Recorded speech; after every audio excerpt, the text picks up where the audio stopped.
தமிழகத்திலே ஆட்சியை பிடிக்கப் போவது யார்? ஸ்டாலினா, எடப்பாடியா? வெளியான புதிய கருத்து கணிப்பு. நண்பர்களே, நம்ம போடக்கூடிய வீடியோக்கள் அது நீங்கள் அதிமுக தொண்டர்களாக இருந்தீங்க அப்படின்னா மறக்காம நம்ம சேனலை சப்ஸ்கிரைப் பண்ணிட்டு லைக் பண்ணிருங்க.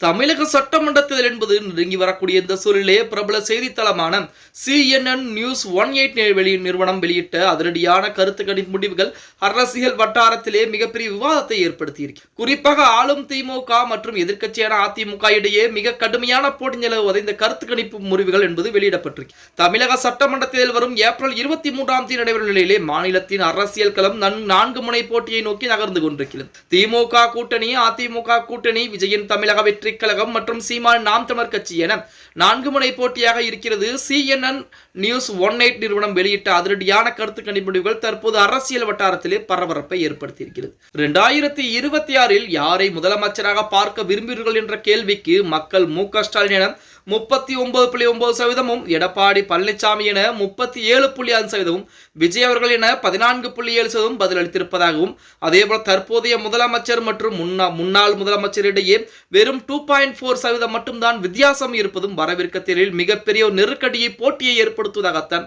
அமைந்திருக்கிறது அப்படின்னு சொல்றாங்க. கட்சிகள் பெறக்கூடிய தோராயமான வாக்கு சதவீதம் எவ்வளவு அப்படின்னா திமுக கூட்டணி 40.1%, அதிமுக கூட்டணி 38.1%, தமிழக வெற்றி கழகம் 14.8%, நாம் தமிழர் கட்சி 2.7%, இதர கட்சிகள் முடிவெடுக்காதவர்கள் என 4.7% வாக்குகள் பதிவாகி இருப்பதாக இந்த நியூஸ் 18 நிறுவனம் அதிரடியான கருத்து கணிப்பை சொல்றாங்க. யாருக்கு எத்தனை இடங்கள் கிடைக்கும் அப்படின்னா ஆட்சியை பிடிக்க 117 இடங்கள் என்பது தேவை என்ற நிலையிலே கருத்து கணிப்பு முடிவுகள் ஒரு இழுபறியை நோக்கியே சுட்டிக்காட்டுகின்றது. திமுக கூட்டணி 113 முதல் 123 இடங்களும், அதிமுக கூட்டணி 106 116 இடங்களும், தமிழக வெற்றி கழகம் 2 முதல் 8 இடங்களில் வெற்றி பெறுவதற்கு வாய்ப்புகள் என்பது இருக்கிறது.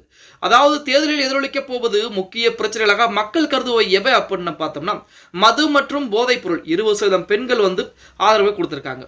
பெண்களா மது மற்றும் போதைப் பொருளுக்கு எதிராக கண்டிப்பாக சட்டம் ஒழுங்கு நன்றாக இருக்க வேண்டும் என ஆதரவுகளை 20% பெண்கள் கொடுத்திருக்காங்க.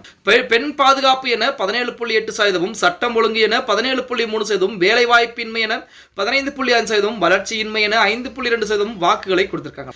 ஆட்சி இந்த தற்போது இருக்கக்கூடிய ஆட்சியுடைய செயல்பாடுகள் எப்படி இருக்கிறது அப்படின்னு பார்த்தோம்னா தற்போது அரசின் செயல்பாட்டை 32.7% பேர் மிகவும் நன்றாக உள்ளது என்றும், அதே சமயம் 20.1% பேர் மிகவும் மோசம் என்றும் தெரிவிச்சிருக்காங்க. மேலும் 2016 2021 ஜெயலலிதா, எடப்பாடி பழனிசாமி காலகட்டமே சிறந்தது என 44.6% பேர் கூறியிருப்பது ஆளும் தரப்பிற்கு சற்று பின்னடைவாகத்தான் பார்க்கப்படுகிறது அப்படின்னே கூட சொல்லலாம்.